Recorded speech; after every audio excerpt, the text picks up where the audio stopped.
I came back to Germany, I read this book, and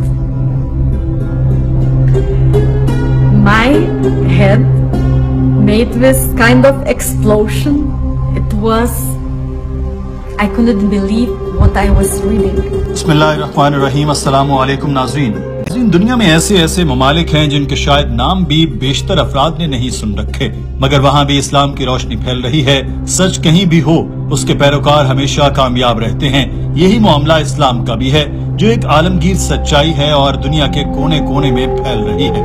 Asia, Africa, Australia समेत हर बर्रे आज़म में इस्लाम के मानने वाले मौजूद हैं, और अब लिथुआनिया जैसे ईसाई अक्सरियती मुल्क जो कई लोगों के लिए गुमनाम हैं, वहाँ भी तबलीगी जमातों ने मुस्बत असरात दिखाना शुरू कर दिए, और उम्मीद ये की जा सकती है कि दुनिया का कोई मुल्क का कोई जजीरा या कोई कबीला ऐसा नहीं बचेगा जहाँ तक इस्लाम का पैगाम न पहुँचे, ताकि रोज़े क़यामत अल्लाह ताला के हुजूर खड़े होकर हम कम अज कम ये तो इल्तिजा कर सकें कि तेरा पैगाम पहुँचाने में हमने भी हिस्सा लिया। नाज़रीन, ये कहानी एक ईसाई खातून की है जो लिथुआनिया में पैदा हुई और बाद में उसने इस्लाम कबूल किया।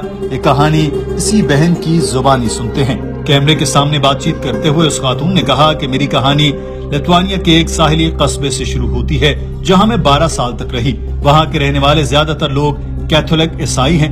मेरी फैमिली भी कैथोलिक थी। बचपन में हम चर्च जाते थे। मुझे बचपन से ही चर्च में जाने से चिढ़ थी। मैं अपनी माँ से मिन्नतें करती थी कि मुझे चर्च में नहीं जाना। मैं बहुत छोटी थी, मगर फिर भी मैं सोचती थी कि गिरजाघरों में आखिर हो क्या रहा है। ये सब मेरी समझ से बाहर था। ये ऐसा ही था कि आप पूरा हफ्ता गुनाहों से भरपूर जिंदगी गुजारें, लेकिन फिर आप इतवार के दिन चर्च जाते हैं, गुनाहों का एतराफ करते हैं और आपके गुनाह मुआफ हो जाते हैं। पादरियों का खिताब 1 घंटा जारी रहता था और कन्फेशन से पहले शराब को पादरी मसीह का खून कहकर इसे पीते थे और एक बिस्किट खाते थे जिसको वो मसीह का जिस्म करार देते थे। चर्च के मुताबिक क्राइस्ट खुदा था। आप कैसे ये सोच सकते हैं कि आप खुदा के जिस्म को खा रहे हैं और इसका खून पी रहे हैं? ये मुझे बहुत नागवार गुजरता था और मेरे तसव्वुर से भी बाहर था कि ये लोग असल में कर क्या रहे हैं। मैं लोगों से पूछती थी कि आप ये क्यों करते हैं, क्या आपको ये नागवार नहीं गुजरता? ये मेरे लिए बहुत तकलीफदेह था। मैं 13 साल की थी तो मेरा खानदान स्पेन चला गया। मैं वहाँ एक बार ही चर्च गई, शायद अपनी दादी को लेकर गई थी, क्योंकि वो हमेशा घर में अकेली रहती थी और वो बहुत मजहबी थी। मैं इन तमाम सालों में 1 मिनट के लिए भी कैथोलिक नहीं थी, क्योंकि मुझे इस मजहब की समझ ही नहीं आई थी। मुझे ये पता था और मेरा ईमान था कि खुदा मौजूद है। मैं ये कमी महसूस कर सकती थी। इस बहन ने बताया कि कई साल बाद मैं स्पेन से ब्राजील चली गई। ये वो लम्हा था जब मुझे अपने वजूद से मुताल्लिक सवालात के जवाब ढूंढने थे, और इसी तलाश में मैं नए नए मज़ाहिब को पढ़ना शुरू कर दिया। और एंजेलिकल चर्च में गई। ये भी एक किस्म का पागलपन था। कोई बुलंद आवाज में गा रहा है, कोई शोर मचा रहा है, चीख रहा है, क्योंकि वो किसी शख्स पर जादू करना चाहते थे। ब्राजील में एक टीवी चैनल था जिसमें 24 घंटे कोई न कोई ईसाई खुतबा दे रहा होता था। 24 घंटे इस चैनल पर मोबाइल नंबर आ रहे होते थे जहां वो अपने सुनने वालों से पैसे जमा कराने का मुतालिबा करते थे। उनके पादरियों के पास बड़े बड़े घर और बड़ी बड़ी गाड़ियां थी। इसका मतलब था कि ये सच्चा मजहब नहीं था और पादरी उसको अपने मतलब के लिए इस्तेमाल कर रहे थे। I mean, they were trying to make exorcisms by singing, and that priest guys have big houses, so many cars, so this could also not be a true religion. नाज़रीन, इस बहन ने बताया कि मैंने यहूदियत को भी परखा। कुछ हफ्तों तक मैंने इस पर अमल किया, लेकिन जब मैं इसके बारे में मजीद सीख रही थी तो मैं इन चीजों पर यकीन नहीं कर पा रही थी जो मैं पढ़ रही थी। ये भी वाकई पागल करने वाला था। तो मैंने सोचा कि यकीनी तौर पर यह सच्चा मजहब नहीं हो सकता। फिर कुछ अरसे बाद मैं स्पेन वापस आ गई और वहाँ से जर्मनी चली गई। इस सारे अरसे के दौरान मैंने बुद्ध मत, हिंदू मत का भी मुताला किया, मगर कोई मजहब मेरे सवालात के जवाब नहीं दे सकता था। यह मुझे सच बताना जो मेरे लिए बहुत ही मायूस सूरत हाल थी। इस सारे अरसे के दौरान मैंने कभी भी इस्लाम को एक मजहब के तौर पर नहीं देखा था, क्योंकि मगरबी मुआशरे ने इस्लाम के बारे में जो कुछ फैला रखा था वो ये था कि ये बहुत ही दकियानूसी और फरसूदा किस्म का मजहब है। फिर एक दिन ऐसा हुआ कि मैं सारा दिन रो रही थी। मेरी जिंदगी मायूसी से भरी थी, हर वक्त अफसुर्दा रहती थी, मगर उस दिन मैं बहुत ही ज्यादा मायूस थी। कुछ समझ नहीं आ रही थी। मैं उस दिन बहुत रोई और अल्लाह ताला से दुआ मांगी कि मुझे सच की तरफ लेकर जाए। मुझे नहीं पता था कि मैं किससे मांग रही हूँ और कैसे मांगते हैं, मगर फिर भी मैं खुदा से हिदायत की दुआ मांग रही थी। Without knowing if I will get the answer. I knew that I was no atheist because, as I told you before, I always knew where is God because I felt it. नाज़रीन, उस बहन ने कहा कि मैं इसके बाद Spain चली गई और एक स्कूल में दाखिला लिया। वहाँ एक अल्जायरी लड़का और एक मराकशी लड़की थी। वो मुझसे 4 साल बड़े थे। मेरी इस लड़के के साथ बहुत लड़ाई हुई। हमने एक दूसरे पर कुर्सियां तक फेंकी। मैंने उन लोगों को कभी बतौर मुसलमान नहीं देखा। मुझे तो इस चीज का पता भी नहीं था कि मुसलमान होता क्या है। मैं उस दिन के बाद बहुत रोई। मैं सच्चाई पाने की राह से हट गई क्योंकि मैं मायूस हो चुकी थी, क्योंकि इतने साल तक मैंने सच ढूंढा मगर मुझे नहीं मिला। उसके 3.5 साल बाद मुझे एक दोस्त मिला।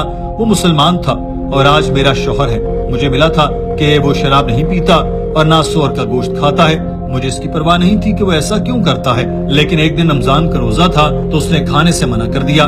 मुझे बहुत तजस्सुस हुआ कि ये क्यों खाना नहीं खा रहा। उसने मुझे बताया कि मेरा रोजा है। मैंने उससे इस्लाम के बारे में पूछना शुरू कर दिया। तुम ऐसा क्यों करते हो, ऐसा क्यों नहीं करते, वगैरह वगैरह। उसने मुझे कहा कि तुम 3 दिन रोजा रखकर देखो कैसा महसूस होता है। मुझे आज भी याद है जब मैंने रोजा रखा, ये गर्मियों के दिन थे। मैंने पहले कुछ नहीं खाया था न पिया, वैसे ही रोजा रख लिया। मैं क्लास में गई, पढ़कर वापस घर आ गई।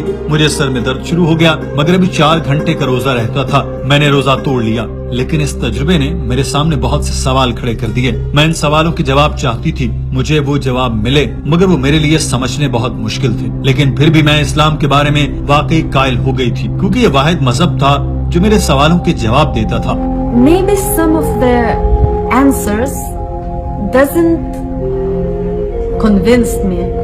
Well, better the word would be I didn't like it. उस खातून ने बताया, मैं सब के बाद इस्तांबुल गई जहाँ मैंने पहली मर्तबा अजान सुनी। मैंने पहली मर्तबा अजान सुनी थी तो मैंने सोचा ये लोग इतनी ऊंची और इतनी उदास आवाज में क्यों ये पढ़ रहे हैं। इस ट्रिप के दौरान मैंने इस्लाम को पसंद नहीं किया, मगर मेरे इस दोस्त ने कहा कि आओ मस्जिद के अंदर चलें। मैंने सोचा मैं मस्जिद में क्या करूंगी, ये तो मुझे बाहर निकाल फेंकेंगे। लेकिन मैंने अंदर जाने का फैसला किया। जैसे मैंने हिजाब पहना था, मुझे याद आया कि मेरी दादी की बहन भी ऐसे ही हिजाब करती थी जैसे नन करती हैं। मैं इसको उतारना चाहती थी क्योंकि ये मुझे पसंद नहीं आया। इसके बाद हमने ब्लू मस्जिद का दौरा किया। हमें बहुत से पम्फलेट मिले और बहुत सी किताबें मिली जो इस्लाम के बारे में थी। तो मैंने स्पेनिश में एक कुरान का तर्जुमा लिया। मैं जर्मनी वापस आई तो मैंने ये किताब पढ़ी और मेरा सर जैसे घूम सा गया। मुझे यकीन नहीं आया जो भी मैंने पढ़ा, क्योंकि इसमें मेरे तमाम सवालों के जवाब थे। When I came back to Germany, I read this book and my head made this kind of explosion. It was, I couldn't believe what I was reading. In that small book, my answers were there. उस बहन ने बताया कि मुझे बहुत खुशी थी क्योंकि मुझे इसको पढ़कर सुकून सा मिल रहा था। मैंने कुरान पाक भी पढ़ा था और फिर नवंबर 2020 में मैंने कलमा पढ़ लिया। मैं अपनी जिंदगी से वाकई खुश थी। मुझे वाकई अच्छा लग रहा था। मैं मुसलमान होने के बाद इस्लाम पर अमल नहीं कर रही थी। 1 साल बाद मेरे वालिद का इंतकाल हो गया और इसके बाद मैंने इस्लाम पर अमल करना शुरू किया, नमाज पढ़ना शुरू की और हिजाब किया। नाज़रीन, इस्लाम कबूल करने के बाद अपनी फैमिली के रद्द अमल से मुतालिक बताते हुए उस बहन का कहना था कि मुझे नहीं मालूम था कि उन्हें कैसे बताऊं, क्योंकि हम बहुत दूर रहते हैं। वो स्पेन में थे और मैं जर्मनी में। तो मैंने ये काम फोन पर किया। मैंने उनको फोन किया, मेरे वालिद और वालिदा फोन पर थे। मुझे उनको ये बताते हुए बहुत डर लग रहा था। वो ये सुनकर इंतहाई मायूस हुए। उन्होंने कई महीने तक मेरे से बात नहीं की। इसके बाद मेरे वालिद का इंतकाल हो गया तो मुझे उनसे इस बारे में बात करने का मौका नहीं मिला। मुझे नहीं मालूम वो क्या सोच रहे थे। मेरी वालिदा आजकल मेरे साथ बस ठीक ही हैं, मगर वो मेरे इस्लाम कबूल करने को पसंद नहीं करती। वो मुझ पर तनकीद करती हैं। मेरी बहन मेरे हिजाब का मजाक उड़ाती है, मगर हम बात करते हैं। Extremely disappointed. Their reaction were really bad, screamings, and they even didn't talk to me for months. नाज़रीन, इस्लाम कबूल करने से मुतालिक अपने तजुर्बे के बलबूते पर मुसलमानों को पैगाम दिया कि अगर आप पैदाइशी मुसलमान हैं तो आपको फख्र होना चाहिए, अपने वालिदैन से ज्यादा प्यार करना चाहिए, उनकी कदर करनी चाहिए, उनका ख्याल रखें, उनके साथ अच्छा सलूक करें, क्योंकि गैर मुस्लिम वालिदैन का दर्द بہت مشکل ہے، کیونکہ آپ کو پتا ہوتا ہے کہ وہ جنت میں نہیں جائیں گے، تو ہمیشہ اپنے والدین کا احترام کریں، اور نئے مسلمان ہونے والوں کو بھی چاہیے کہ وہ اپنے والدین کے لیے دعائیں مغفرت کرتے رہیں۔ ناظرین، اسلام قبول کرنے میں غیر مسلموں کو کئی مشکلات کا سامنا ہوتا ہے، جن میں اپنوں سے دوری کا ڈر، طرز زندگی بدلنے کا ڈر ہوتا ہے۔ کئی غیر مسلموں تک اسلام کا پیغام تاخیر سے پہنچنا بھی شامل ہے۔ ڈاکٹر ذاکر نائک نے انہی مسائل پر ایک بیان دیتے ہوئے کہا کہ اگر اسلام کا پیغام دل میں آ جائے تو اس کو قبول کرنے میں دیر نہیں لگانی چاہیے، کیونکہ زندگی کا کسی کو پتہ نہیں ہوتا کہاں لے جائے، اور سب سے بڑھ کر یہ کہ مسلمانوں کی ذمہ داری ہے کہ اسلام کا پیغام پہنچائیں۔ دین میں کوئی جبر نہیں ہے، مگر حسن اخلاق سے دل جیتے جا سکتے ہیں۔ So my job is to present the truth. And one more thing, Quran clearly mentions in Surah Baqarah chapter number 2 verse number 256, La ikrah fi din, there is no compulsion in religion, truth stands out clear from error. Our job is still to present the truth. Whether a person accepts it or not, it depends upon him. ناظرین، doctor Zakir Naik نے کہا کہ مسلمان ہونے کے بعد بھی لوگوں کو ڈر ہوتا ہے کہ معلوم نہیں ہم اسلام کی راہ پر 100% چل پائیں یا نہیں، مگر وہ یہ نہیں جانتے کہ آج جتنے بھی مسلمان ہیں ان میں سے کوئی اسلام پر 20% عمل کرتا ہے، کوئی 50%، تو کوئی 70%، 100% تو کوئی بھی عمل نہیں کرتا۔ مرکزی بات یہ ہے کہ ہم عقیدہ توحید پر ایمان لائیں، حضرت محمد صلی اللہ علیہ وسلم کے آخری نبی ہونے پر ایمان رکھیں، ساتھ ساتھ کوشش کرنی چاہیے کہ جتنا ہو سکے دین پر عمل کریں اور حرام کاموں سے ضرور بچیں۔ ناظرین، آج کی ویڈیو کے بارے میں آپ کی رائے کیا ہے؟ کامنٹ سیکشن میں ضرور آگاہ کیجیے۔ اپنا خیال رکھیے۔ اللہ حافظ۔